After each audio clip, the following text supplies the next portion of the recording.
My name is Marianne. I work for the Mentor Initiative, and I'm based in Angola. I came here because everybody else is in the other room.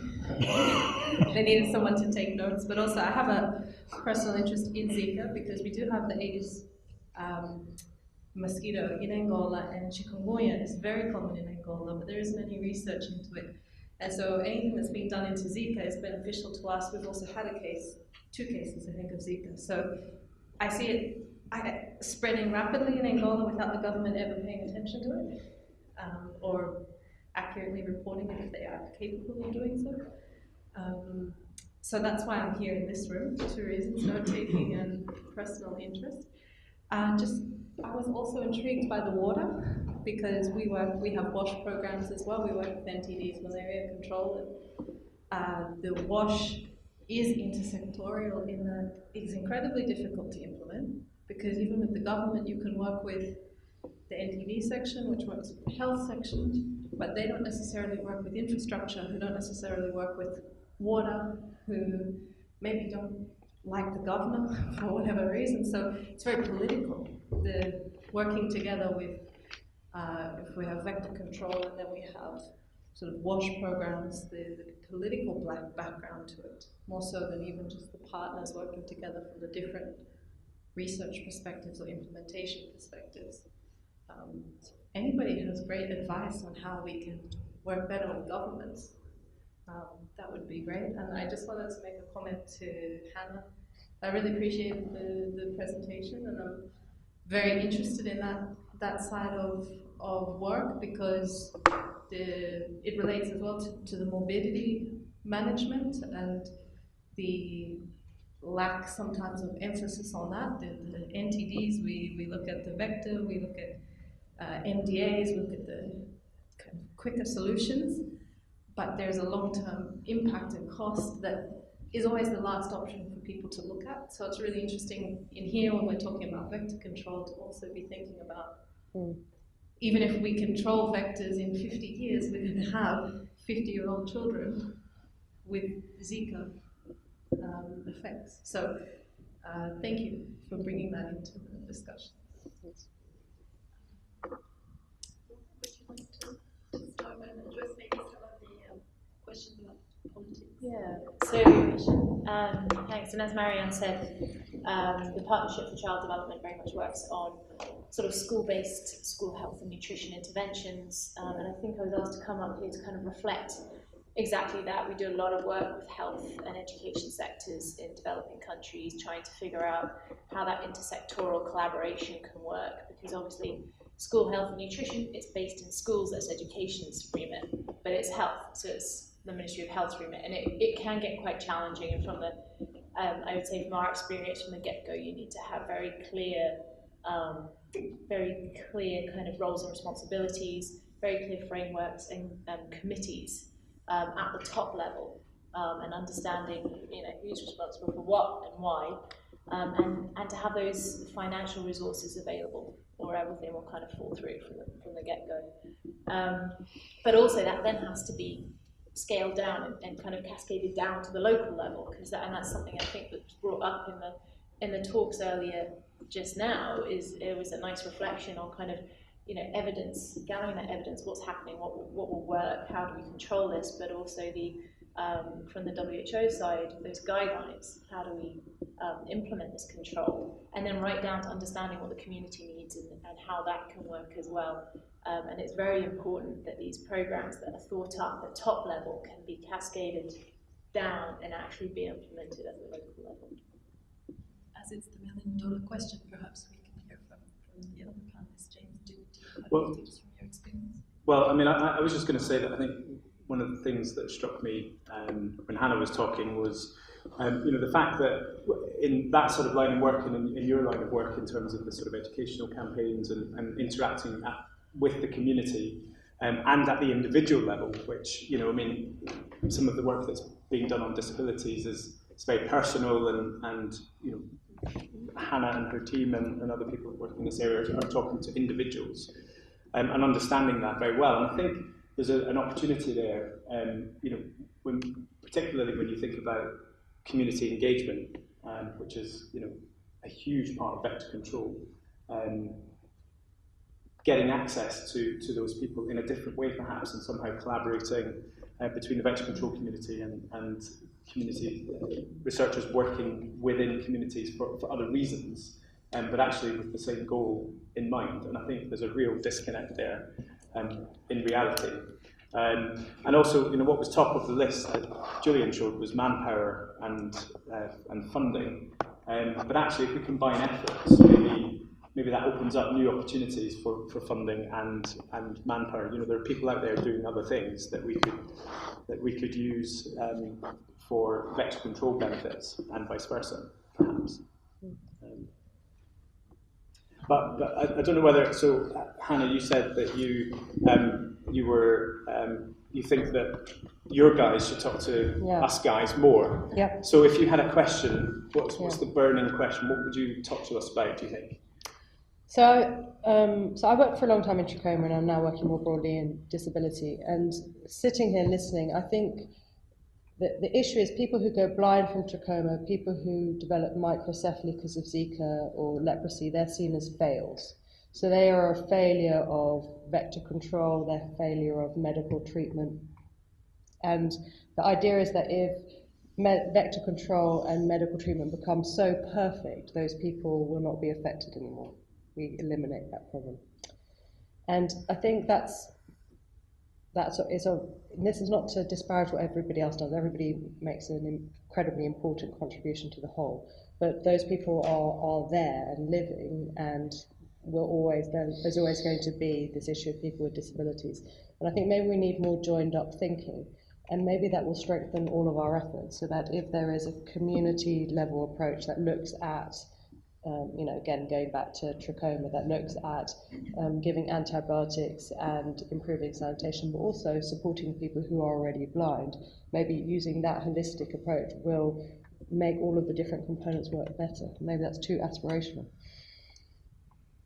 And Hannah, from your point of view, obviously you just explained that those patients are maybe seen as fails by some sectors, and so you must have different targets, different benchmarks, and possibly different language entirely than people who are in the vector control sphere. It could range from the researchers to people just trying to sell an insecticide to municipalities. So how do we get to a lingua franca? And this is also the problem between vector control and water and sanitation, for example.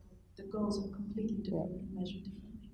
So I think that I've spoken quite a lot in these kinds of audiences where I'm the disability person. I think people are terrified. It's very politically correct. This very do-gooder woman. She's coming in and she's thinking about this very deprived group, and that's all very worthy, but but kind of I don't know what to ask her. I don't know how to engage with her. I'm scared of using the wrong words, and then she'll think that I'm a bad person. So I think there's that kind of, I don't know if this resonates with any of you, but I think often after these talks there are lots of questions to the vector people, but not so much to me, because people don't know how to engage because of that language. So I think there is a big divide. And I sort of ignore James's question as what's the big question. I suppose the big question is how to bridge that divide. And part of bridging that divide is language. The outcomes are different. So I think your outcomes will be prevention of infection, prevention of disease. And our outcomes will be, for those people who remain or effective, how can they have the best possible lives? But that's part of the whole picture. Anna, so what's your umbrella view? I actually wanted to jump in on that point, because I think that's really where some of the energy around the global vector control response comes in, is really how do you bridge those different divides in terms of people's sort of siloed approaches towards diseases, towards water and sanitation, towards health outcomes, disabilities. So how do you bridge across those divides and really integrate between different people's individual goals towards achieving a better, healthier, universal goal for all? And I think that's really the focus of the global vector control response, is working across people and developing a framework that regions and countries can tap into to be able to bridge those gaps. Can I just add though, so that I haven't seen in trachoma, in Zika, in these or in onchocerciasis, a focus. I think it ends at prevention of disease, and I think there's been very little effort in any of those initiatives to look about what happens to survivors. So I think it's a cross-cutting question whether this should be incorporated within those programs or if it's something quite different which needs to be addressed in a different kind of way. Would anyone in the audience like to build on that, or perhaps just ask a different question to the panelists? Yeah. Please remember to introduce yourself. Hi, I'm Erica McAllister at the Natural History Museum, and I know nothing about Zika. But what I was curious, you're talking about all these different symptoms exhibited with Zika. How have we gone back now and looked at where Zika originally came from and where it is now, and looked at cases that have never been ascribed to Zika before, and to actually say that globally it's a huge problem in comparison to what we thought it was, which would encourage more people to invest in it, to research it, etc. I don't know if I'm being completely ignorant on this, but is this something we thought of? So I think there are groups doing that. So I know, for instance, there are a couple of small specific outbreaks. So in Cape Verde and in somewhere in Micronesia, there were outbreaks of Zika, which are documented in the last 5 or so years, and they've made an effort to now go back to see is there microcephaly that's come out of it. But it's the other thing, not just microcephaly, Yeah. talking about The wider syndrome. I think a lot of that is happening in Brazil because it's expensive and difficult, and you need to have MRI scans, you need to have cameras that can take photos of the back of the eye, you need to be able to know who was exposed to Zika, so they know which pregnant women were exposed to Zika and look at the baby's outcomes. Whereas if you were somewhere like Cape Verde, you wouldn't know who it is that you want to have a look at. So I think we'll know a lot more in the coming years. Yeah, I think the other thing is that once you've had Zika, you become immune. And so the reason that it sort of reared its head in South America was because it was a naive population. Whereas somewhere like Africa, where it's probably been there for a long time, there are cases, and there's microcephaly and other congenital Zika syndrome symptoms associated with that, but probably at a constant level because the population has sort of reached that sort of equilibrium. But the big question at the moment as well is, what happens in countries where Zika hasn't appeared? What happens if the virus has mutated and is somehow different and a different type of strain? Will that then reinfect Africa, and we'll see the worst symptoms that we've seen elsewhere? And I think that's pretty much still up in the air at the minute, really, isn't it? I know people are working on it, but I don't think we really have a definitive answer to that at the moment. So I think that plays quite a big role in answering your question. And I think actually one of the challenges is the disappearance of Zika in Brazil, where there's now lots of funded activities, means it's very difficult to investigate. So it's a little bit modelling and waiting to see what will happen.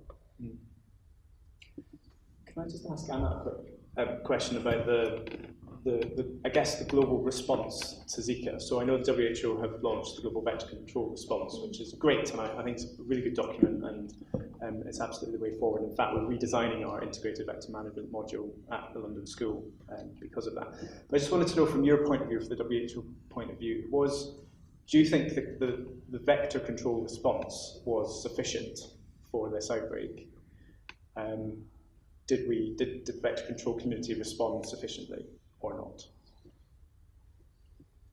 So I think that's a difficult question. I think that it's a difficult question. It's a difficult question to answer globally. Sorry for the feedback.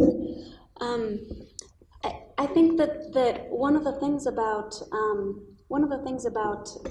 Zika or about Aedes-borne diseases in general is that really there's case management that we can do, and then there's vector control. And the vector control that we can do is really, there is strong evidence that if you if you do vector control well, consistently, it's sustained, that you can really have an impact on disease and on disease outbreaks. But it's very difficult to both implement that efficiently and effectively, and to sustain it. And also, there are real gaps in terms of monitoring and being able to evaluate those. So I think within the context of this response, you really saw people commit and dial into Zika vector control, and that I think had a great impact on curtailing Zika infections in the outbreak situations. But as we pointed out in this discussion, it remains to be seen what will happen in the future. Has Zika spread? Is there enough immunity across the areas where there were outbreaks in order to prevent future negative impacts of Zika infection? And will we be able to, as a global community, sustain the types of vector control interventions we've had in order to really sustain the impact on curtailing Zika? If I just comment, maybe to build on that as a question, Anna. You said that one of the objectives of the global response is to prevent all epidemic vector-borne disease by 2030. I know it seems a long way away, but that's going to require a massive acceleration, isn't it, and change, because these diseases transmitted by Aedes are going the opposite way. Yes. and so, what is the really radical thing that's going to be changed now? Are you going to go for the number one and pump a lot more resource in, or there's so many gaps to address? As I mentioned, they are ambitious targets, but they're also in terms of the way the predictions have gone, particularly for preventing outbreaks. They seem. We are hoping that they are not too ambitious, that they're ambitious but achievable.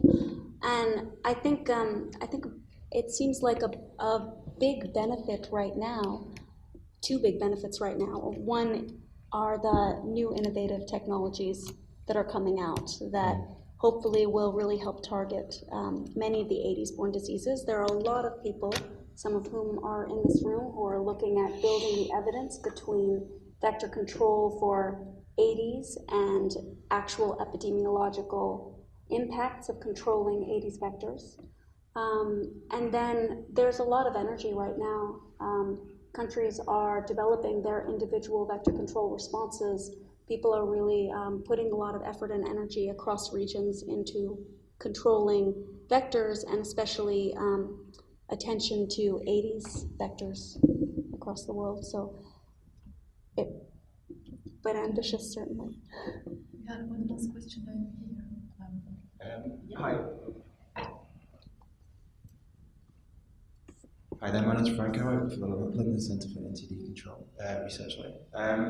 I just have a question about, over the last 10 years, obviously there's been a number of global epidemics from SARS to Ebola. Can I ask, what impact what learnings has the Zika response, the global response, been able to take from those epidemics?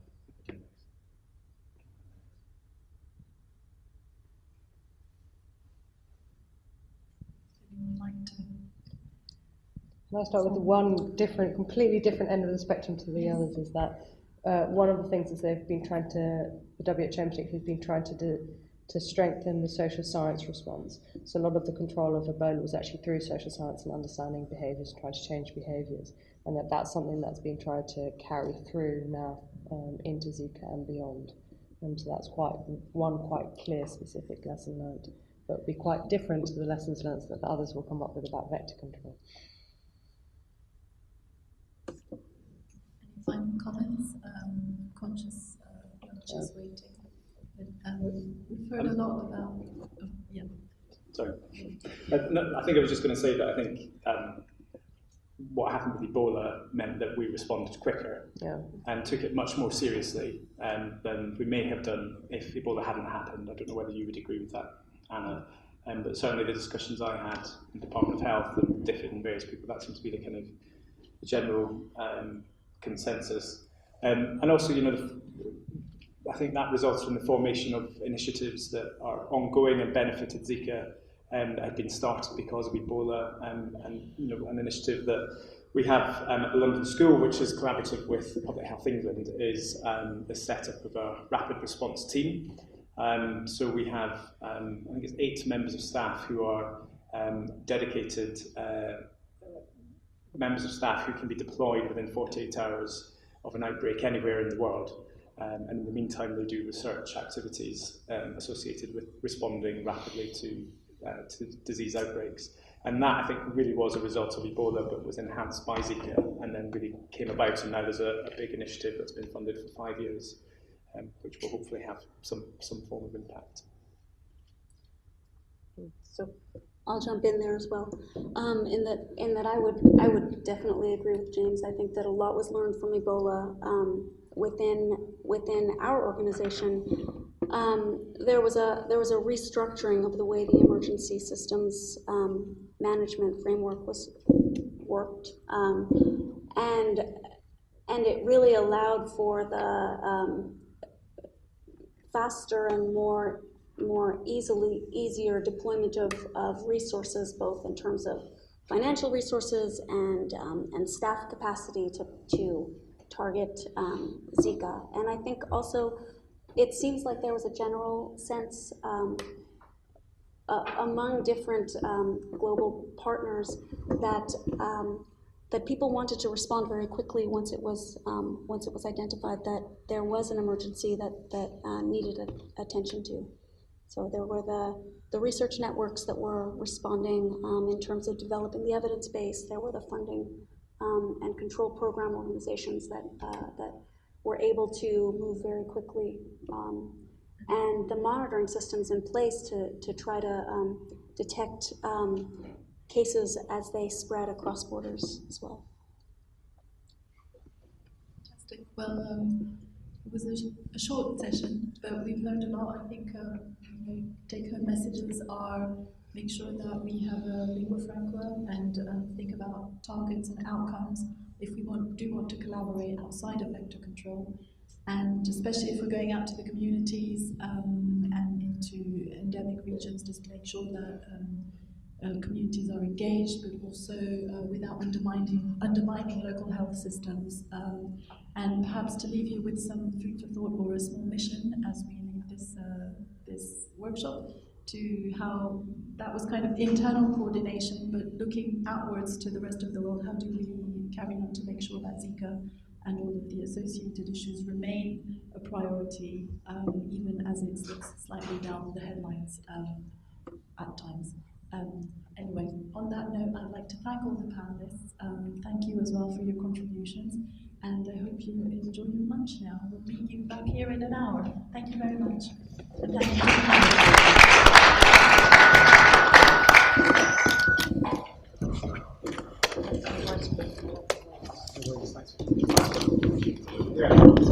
That's